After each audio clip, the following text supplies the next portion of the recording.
男人去医院割了2个蛋后，才发现割错了，癌细胞还是扩散到全身。可他知道后，非但没有生气，反而攥着老婆留给自己的平安符大笑起来。因为男人觉得，只有这种断子绝孙的死法，才能安抚一下自己妻子的亡魂。可再次睁眼，你看到的却是老家粘在窗户上那落满了灰尘的喜字。随后，你飞快地在屋里屋外找了一圈，就见一丝不挂的林清雪蜷缩在土炕上。此刻，她那一双大眼睛里透着死寂，原本白皙无瑕的身上也带着纵横交错的青紫。而再次看到让你魂牵梦绕了大半辈子的女人，你马上变得激动起来，随即上前一把将她拥入了怀里。有太多的愧疚和思念要说，不过在这一刻都堵在了喉咙里，然后委屈地哭泣起来。前世你设计让林清雪掉进了水库里，导致村里人都看到了她衣衫不整被你救了的样子。为了名声，她被迫嫁给你。可林清雪自打进了家门，没享受过一天好日子。在你无休止的家暴中，她抱着孩子跳水库自尽，直到大舅哥将母女2人的尸身从河里捞起来时，你才幡然醒悟。此后，你虽借助时代的风口赚了10辈子都花不完的财富，可用生命教会自己成长的女人已经不在了。就在你沉浸在重生后的喜悦时，突然传来凄厉的哭喊声。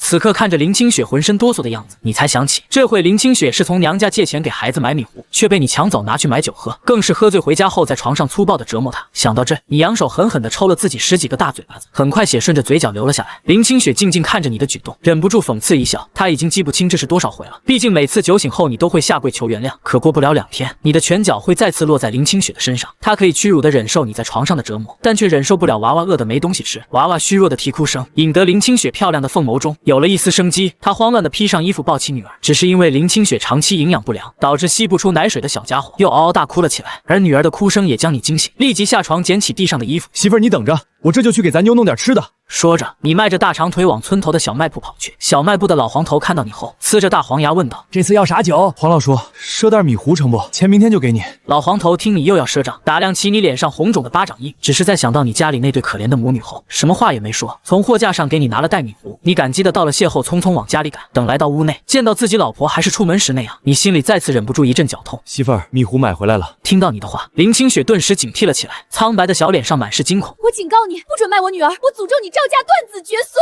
看到这一幕，你将愣在原地，依稀记得好像是有这么一回事。原本你是想把女儿卖给镇里的一家夫妇，换钱买酒喝，自己都干了些什么混蛋事？难怪前世会死于睾丸癌，真是活该。于是你将手里的米糊放在破旧的小床上，我发誓绝不会卖咱妞的，明天我就去镇上找活干。说完你就转身走了出去。来到外面，你狠狠的又抽了自己几个大嘴巴子。如果没记错的话，林清雪就是在这个月抱着女儿跳了水库。一想到这里，你就浑身战栗。眼看天色已晚，家里已经断粮。20分钟后，你来到后山的山脚下，随即抽出裤衩子上的松紧带，做了个弹弓。啪！你打出一颗石子，一只斑鸠扇动翅膀飞起来。上辈子你发达之后，就爱上了射击这项运动，也玩过一段时间的弹弓，蹲在草地里小半天，总算是拿网兜照了只山鸡，又用弹弓打了几只斑鸠。斑鸠很小，4只加起来也不过1、2斤，倒是那只山鸡有5斤那么肥。你把这些东西拿藤条绑起来挂在树枝上，准备挑着回家时，却突然发现背后一倾，东西不见了。你顿时吓出一身绿毛汗，这是碰见鬼了。忽然你看见挂在胸口的平安符有光闪过，这是前世媳妇一直贴身带着的东西，不是玉石也不是塑料，直到她跳河自杀才摘下来，扔在了水库边上。等你仔细看，护身符的光又不见了，便忍不住伸手去摸了摸。下一秒，你进入了一个空间，只看面积的话，还没有你的病房大。反复试验几次后，你才明白，捏着护身符就能进去，脑子里想出去就能出去了。有了这金手指，你便能在这一世东山再起。回家的路上，很多人家都用上了电，自己家还点着洋油灯。自然灾害最苦那几年都过去了，居然还能吃了上顿没下顿。你拎着东西直接进了厨房，在天完全黑下来后，你端着一大海碗的斑鸠汤进了堂屋。青青，吃饭了，我做了斑鸠汤给你下奶。连喊3遍，林清雪才缓缓从里屋走出来。瞧见桌上大海碗里盛着的斑鸠汤时，她并未急着靠近，只是站在原地，眼神中满是恨意。此刻你看着自己媳妇一身补丁的穿着，心里又泛起一阵酸楚。在这个物质匮乏的年代，林清雪的容貌却显得格外出众，可自己就是个混球，把人家搞到手又不珍惜。眼下见她满心戒备，虽渴望跟她坐下来同桌共食，但也明白自己在这里，她肯定是不会动筷子。我去厨房吃。说完，你转身走了出去，而林清雪僵立在原地，望着那装满斑鸠肉汤的大海碗，心中涌起了不真实的感觉。这是在做梦吧？还是说这是断头饭？以往家里但凡有口吃的，你都紧着自己吃饱，而她只能喝点刷锅水。所以此刻虽然饥肠辘辘，但林清雪不敢轻易下口，直到走出屋门，见你蹲在窗户下喝汤，厨房门口上还挂着一只大野鸡，猜测你应该是上山打野货去了。林清雪这才掉头回了堂屋，端起碗吃了起来。等吃完饭后，你又在自己老婆警惕的目光下包揽了碗筷清洗工作。自己之前是个懒汉，这可能是在这个家第一次正儿八经的干家务。忙完这些，想到白天自己干的混蛋事，便又去烧了一锅热水端进屋。青青，你用这这水擦擦身子。说完放下盆子，转身匆匆离去。坐在门口过了许久，屋内才传来细微的哗哗水声，而你则是抬头仰望星空，盘算着明天得找个挣钱的门路，尽快改善一下家里的这种状况。现在已经入秋，冬天零下20度的气温滴水成冰，老婆跟孩子都需要添置棉衣，否则这个冬天老婆和孩子可抗不过去。听到水声停止后，你才起身走进屋内，见你突然出现，吓得林清雪侧身连连往后躲。你别过来！看到这一幕，你暗骂自己之前太畜生，也清楚他的心结一时半会解不开，于是你语气温和地提醒着媳妇儿，我只是进来端水出去。说完，你端起地上的水，迈步往外走去。林清雪也不理会你，见你一出门便迅速穿好了衣服。院子里，你就着老婆用过的热水，简单冲洗了一下。毕竟为了补那几只斑鸠，你在草丛里趴了许久。洗完后，你便在门槛上坐了下来，回想着前世的经历。有段时间，几个外地人总想进山采东西，他们怕迷路，找到了无所事事的你带路。当时的自己，全当这几个城里人吃饱了撑的没事干。见多了他们的操作，也知道怎么采那些野石斛。现在自己完全可以去挖来售卖。想到这，你瞬间来了精神，绑了个火把，准备好了一些不算专业的工具，便冲屋里说道：青青，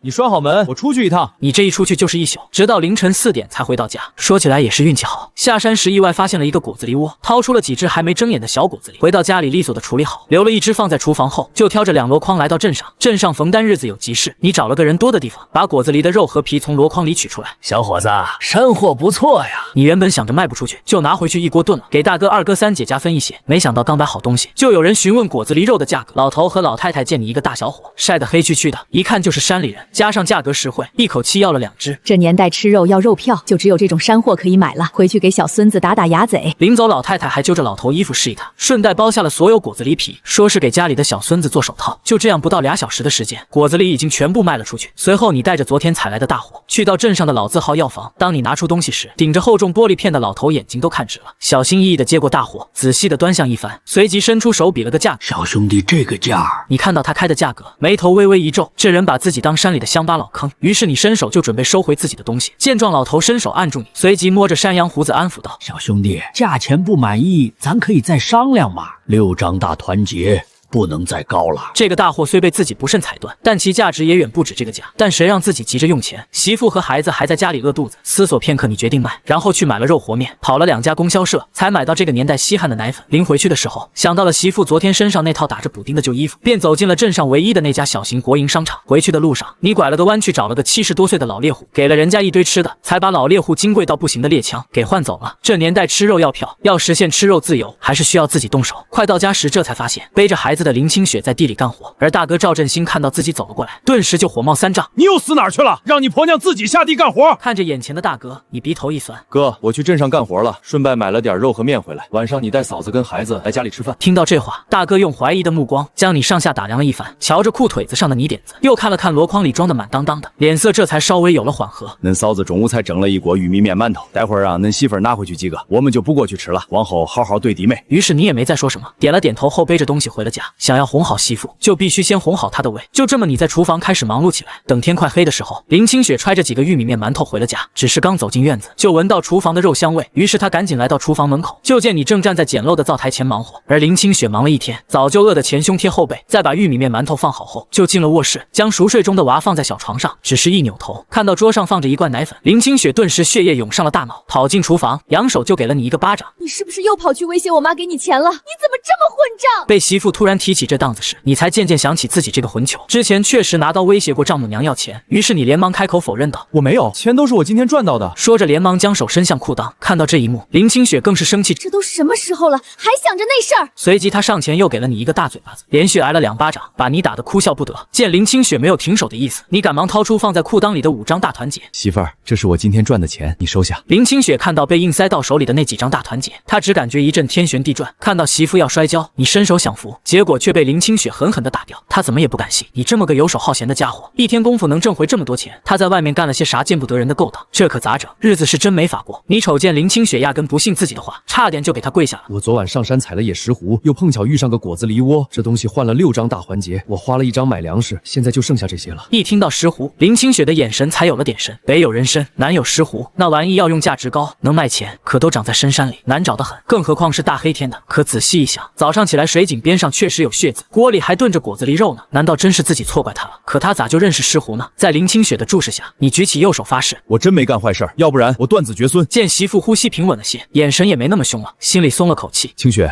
你赶紧把钱收好，我去给大哥家送点肉，让他们也尝尝鲜。虽然钱藏空间里更安全，但给媳妇交钱那就是交家权。随后你端起一盘爆炒果子狸肉，还有炖好的鲫鱼豆腐汤，放到堂屋桌上，然后又回厨房盛了满满一碗肉，朝大哥家走去。路上还把欠老黄头的米糊钱和之前的酒钱给还了。而林清雪则是瞅着手里的大团结，匆匆回了屋。嫁过来2年多，向来都是你从她那搜刮钱财，这还是你头一回主动交钱。于是她把钱拆了5份，分别藏了起来。弄好这些，听到外面传来沉稳的脚步声，她从屋里走出来，瞅着桌上冒着热气的一菜一汤，一时有点恍惚，随即又去厨房瞅了一眼，面缸满了大半，油罐子也满了，房梁上还挂着一条10几斤重的五花肉。他真的改了吗？此时林清雪不敢确定，毕竟狗改不了吃屎。见林清雪坐下，你便往他碗里加了只山鸡腿。我明天一早就上山，趁着冬天还没到，赶紧把能挖到石斛的地方都踩一遍。毕竟目前这是来钱最快的法子，等全国放开了，好拿着钱去投资别的。听到你的话，林清雪愣了一下，点了点头，啥也没说。昨晚他就算是走了狗屎运，踩到一颗石斛，哪能回回都那么走运？林清雪本想提醒你，真想挣钱就找份工作，一天虽然就几毛钱，但总比没收入强。可一想到你的性子，只要不出去乱赌，喝酒也就随你去了。他拿着筷子想把碗里的山鸡腿夹回去，你见他这样，赶紧拿孩子当借口制止。媳妇儿，你太瘦了，多吃点，不然孩子都没奶喝。奶粉再好也比不上母乳，而且奶粉又贵又不好买。说着，你又把炖的鲫鱼豆腐汤往他那边推了推，这叫鲫鱼豆腐汤，喝了下奶。这话惹得林清雪瞪了你一眼，握着筷子的手骨节泛白，但也没再拒绝。今天你折腾了一天一夜，又困又累，家里的生计问题总算解决了。填饱肚子后，便直接说道：“媳妇儿，我先睡了。”说着起身弯腰进了里屋，倒头就睡着了。等林清雪洗完碗筷回屋，看到地上你脱掉的衣服，眉头一皱，然后捡起来，趁着月色把衣服洗了。忙完后，他拖着疲惫的身体回了卧室，脚下一不留神踢到了箩筐。林清雪拾起来一看，竟是一套崭新的女人衣服和3套婴儿穿的小衣服。于是他盯着已沉睡的你看了好一会，这个人他有点看不懂了。你这一觉睡的那叫一个昏天暗地，夜里头闺女醒了2回，愣是没把你给闹醒，一直到清早，你才迷迷糊糊的睁开了眼，翻过身，瞅见林清雪蜷缩着身体背对着自己。此时她只穿了件破旧的小背心，看得你直冒唾沫星子。毕竟上辈子林清雪死后，自己再未找过女人，于是伸手把人揽入怀中，这一切就跟做梦似的，那么不真实。刚想低头亲一口时，怀里的媳妇身子突然就僵了，明显很抗拒自己的接触。于是你强压下心中的苦涩，翻身下了床。这段时间只能先委屈一下，从晾衣绳上取下洗干净的衣服，你也顾不上没干，就麻溜的套上，然后蹑手蹑脚的将箩筐里的东西拿出来放在桌上。这时候床上的林清雪坐了起来，冷脸冲着你说：“你要是真的想改，就找个活干，只要肯出力，1个月也有10几块钱，咱家日子也能过得去。”听到媳妇主动跟自己说话，你心中一喜，知道是林清雪在为自己考虑。可老天给了你重活一世的机会，自己必须得在全面放开的时候攒够启动资金。上一世他们母女走后，你宛如丧家犬似的在外面流浪了一些日子，后来遇见了贵人，才有机会在国营商店做服务生。因为嘴甜会说话，渐渐被提拔做了经理，也因此才有机会跨阶层接触那些大人物。这辈子自己要靠着双手尽快挣到第一桶金，所以打猎采石斛是现在最快的挣钱方式。更关键的是，自己现在拥有上辈子的记忆，知道在哪些地方有石斛，这么好的机会，你怎么可能放过？只是目前不知道怎么跟媳妇解释，为啥要坚持上山采石斛。林清雪见你迟迟不吭声，知道这人驴脾气上来了，索性拉起被子又躺下。厨房灶台的锅里还有给你留的玉米面馒头。听到他的话，你剑眉一挑，脸上满是掩不住的喜，随即来到床前，在林清雪的脸蛋上亲了一口。媳妇，我昨天跟咱大哥讲好了，你今天不用去给他们搭把手了，厨房的猪肉得空了，就给俺丈母娘送一半过去。而林清雪见你靠近，以为惹恼了你，又要动手打自己，可没想到竟被你给偷袭了。你说了些啥也没听清，也没瞅见，你走之前还亲了闺女一口。等她回过神，你早就没影了。昏暗的屋子里就剩下她和睡在小床上的闺女。虽然天还早着，可她翻过来覆过去，愣是再也睡不着了，就这么在床上躺到太阳晒屁股。就听到外面有人拍门：“二嫂，这么早过来，有事吗？”刘桂华眼珠子滴溜的往厨房内打转，笑的那叫一个是快。老四媳妇，我听大嫂说，昨晚你家吃肉了，你们家老四是不是赌钱赢大发了？说着也不等回话，脚丫子就跟长了眼睛似的，直往厨房门口摸。乖乖呀，这老四该不会去偷去抢了吧？这么大块肉得花多少钱呢？他家可是有小半年都没见过荤腥了，孩子闹了好几天都没舍得买，好不容易把眼睛拔出来，可又瞟见黑漆漆的墙上竟然还挂着半只山鸡，他顿时就不淡定了。老四家的，你可得看好你家男人，赌博搞不好还要去劳教。林清雪听他这么说，脸色一点点低沉了下来。二嫂，你说这得啥话？要是犯法，自然有公安逮他，不用二嫂你操这份闲心。刘桂华还想再说啥，可眼珠子咕噜一转，像是想到了什么，把到了嘴边的话又咽了回去。你也别恼二嫂，我这不也是担心咱家老四吗？我家那口子跟他可是亲兄弟，我家小宝闹着想吃肉都馋哭了，你看能不能先借5斤肉给我，回头我让你二哥给你们送钱来。这2年多的相处下来，林清雪心里跟明镜似的，早摸透了这个二嫂是个什么货色，东西进了他家就是肉包子打狗，这一张口就是5斤肉，别说自己不敢做主借给他，就算是有当家权也不可能。能，这么大事我做不了主。二嫂，你等老四回来跟他说吧。说着走过去把厨房门给拴上了。刘桂华见他这副样子，心里十分不痛快。那行，等老四回来，你记得跟他说，把肉帮我送家里。扭身走的时候，刘桂华脸上的笑挂不住了。这边山上眼瞅着快晌午了，你靠着前世那点记忆，费了好一番功夫，才寻见一株野石斛。有了昨天抹黑的经验，等石斛露出大半个根系时，也已经到了。